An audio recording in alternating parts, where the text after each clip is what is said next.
Kendalikan Jokowi. Tegas ia menyebut dirinya bukan presiden boneka. Lalu apa maksud pernyataan politik itu dan untuk siapa pesan ditujukan? Kami akan bahas bersama politisi Partai Gerindra Dhanil Anzar Simanjuntak dan Direktur Eksekutif Parameter Politik Indonesia Adi Prayitno. Assalamualaikum semuanya, selamat malam.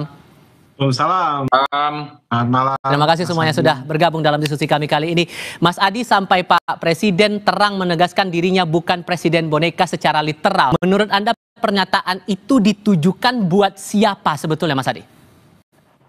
Ya, saya kira memang Prabowo Subianto secara tegas mengatakan bahwa dirinya bukan presiden boneka. Itu adalah pesan politik kepada pihak-pihak yang memang selama ini selalu memberikan statement spekulasi-spekulasi liar bahwa Prabowo itu adalah presiden yang kemudian bisa diintervensi dan bisa diatur-atur oleh Jokowi.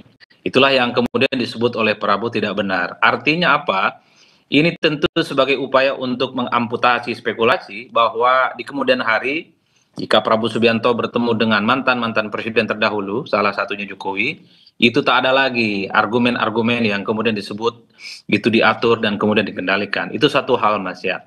Karena ini pertama kali statement yang saya kira secara officially langsung disampaikan oleh Presiden, karena memang selama ini bantahan bahwa Prabowo itu tidak bisa diintervensi hanya muncul misalnya dari jubir dan orang-orang di sekitar istana. Oleh karena itu bagi saya ini adalah satu statement yang clear bahwa memang overall dalam setiap kebutuhan politiknya Prabowo itu menentukan segala sesuatunya tentu based on atas rapat dan hasil musyawarah dengan menteri-menteri dan kabinetnya. Itu yang pertama. Nah, yang kedua secara prinsip, kalau mau jujur sebenarnya Prabowo Subianto ini kan memiliki segala-galanya. Saya kira portofolio politiknya cukup mentereng, pengalaman politiknya cukup luar biasa, pergaulan internasional, punya kapasitas, punya kompetensi, punya rekam jejak, punya jam terbang, punya dukungan politik yang sangat berlimpah. Jadi, sorry itu saya harus katakan, dalam konteks itu sebenarnya Prabowo itu tidak terlampau membutuhkan pihak-pihak lain termasuk mantan-mantan presiden terdahulu untuk misalnya memberikan feedback dan masukan apapun terkait dengan tata kelola pemerintahan supaya Indonesia itu mantap di kemudian hari. Makanya kemudian harus disampaikan itu secara tegas di hadapan publik, begitu, Mas Adi? Betul, artinya apa? Cuman Prabowo ini kan ingin menegaskan bahwa membangun bangsa dan negara itu tentu butuh kolektivitas terutama dari mantan-mantan presiden terdahulu supaya tak ada lagi misalnya distingsi dan jarak yang kemudian saling menegasi. Apa yang baik di zamannya Pak Jokowi, apa yang baik di zamannya SBY dan Megawati, itu adalah hal-hal positif yang mesti dilanjutkan oleh Prabowo. Jadi pesan kebersamaan dan kolektivitas itu adalah yang sebenarnya ingin ditunjukkan oleh Prabowo terkait dengan soal jangan lagi ada sebutan-sebutan yang disebut dengan presiden boneka. Makanya saya sebutkan, Mas, Prabowo ini orang hebat dan orang mantap. Tanpa berkomunikasi dengan mantan presiden sebelumnya, Prabowo itu sebenarnya sudah bisa melakukan apapun di negara kita. Tapi kedewasaan dan kenegarawanan itulah yang sepertinya ingin ditunjukkan oleh Prabowo. Membangun bangsa memang butuh kolektif, kolegial, masukan dan feedback dari pihak-pihak yang lainnya. Sampai ditujukan atau disuarakan di hadapan publik, Bang Dhanil, sesungguhnya ada orang atau siapa orang yang bilang Pak Prabowo ini presiden boneka, Bang? Sebenarnya pesan yang disampaikan, perspektif yang disampaikan oleh Mas Adi tadi itu sudah komprehensif, holistik sekali, dan saya bersepakat dengan apa yang disampaikan oleh beliau tadi. Tapi yang ingin saya catat itu adalah dua hal, ya.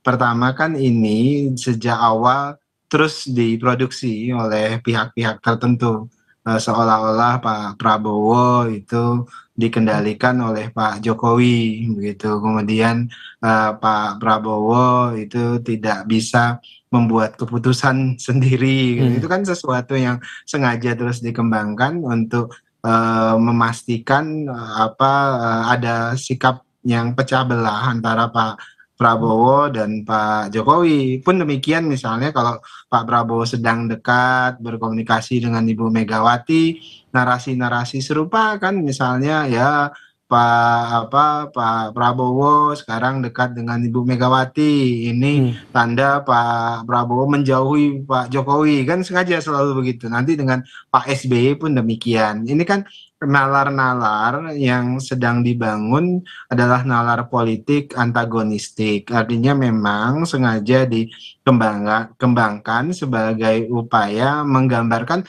politik itu selalu tentang subordinat satu dengan lainnya.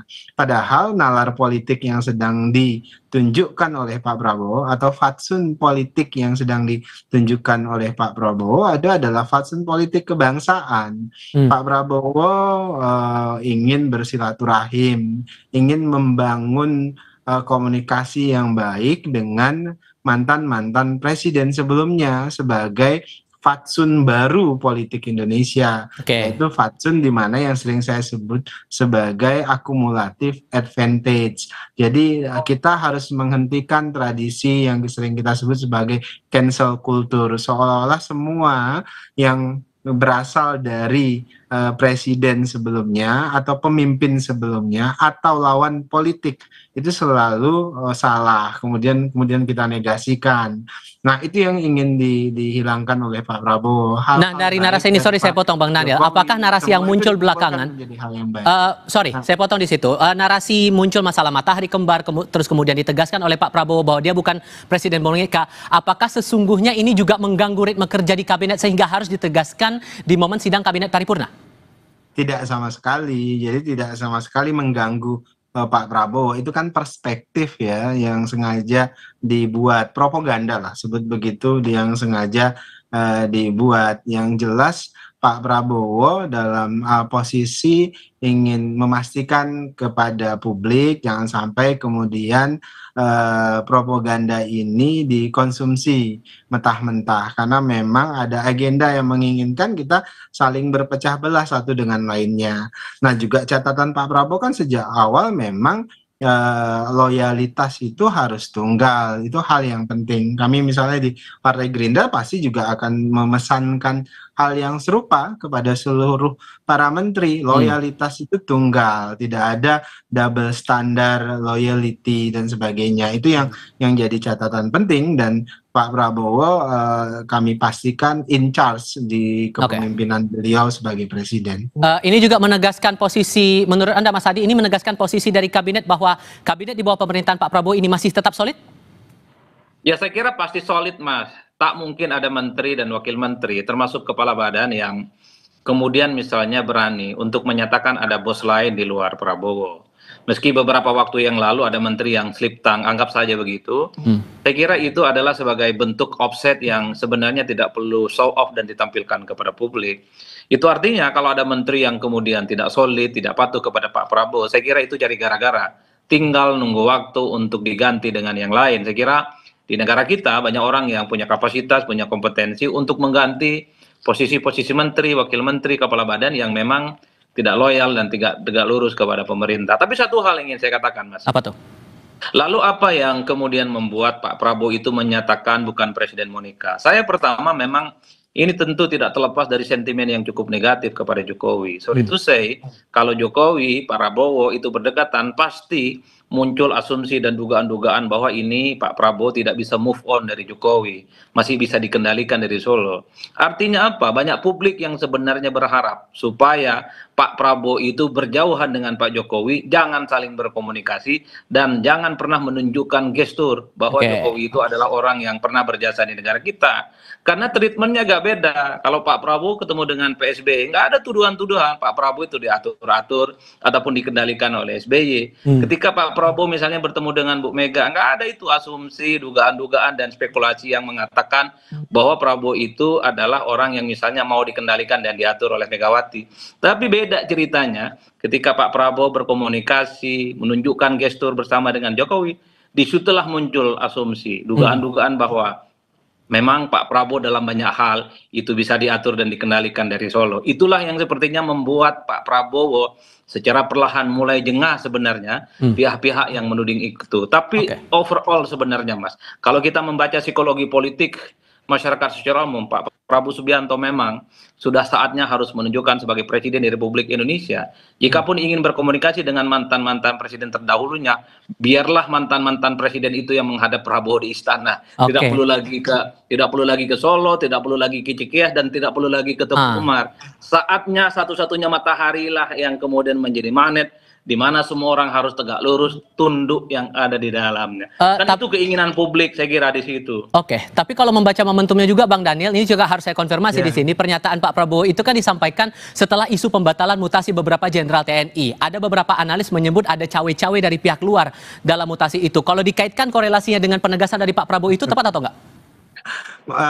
Itu kan cocokologi saja gitu yang sering dilakukan oleh banyak pihak. Tapi yang jelas Pak Prabowo selalu menyebutkan beliau siap berkomunikasi, siap berdiskusi dengan siapapun, termasuk dengan kelompok purnawirawan yang mengeluarkan sikap terkait dengan Pak Wapres pada saat itu.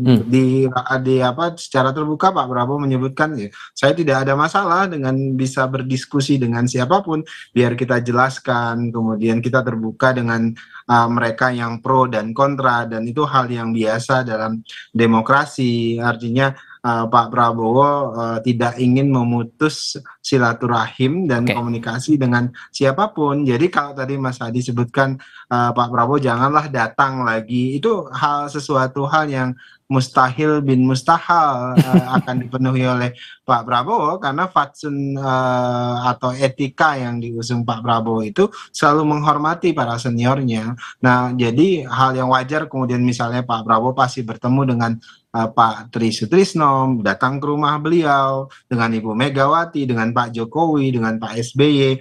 Bila perlu memang beliau bersedia selalu hadir langsung ke rumah masing-masing tokoh-tokoh itu, karena bagi Pak Prabowo para senior penting didengar dan penting dimintai masukan. Kira-kira begitu. Itu yang kemudian saya sebut sebagai fatsun baru politik kebangsaan ala Prabowo Subianto. Oke, Bang Daniel Anzar Simanjuntak dan Mas Adi Praetno, terima kasih sudah berdiskusi bersama kami kali ini. Selamat malam semuanya. Assalamualaikum. Terima kasih Mas Adi.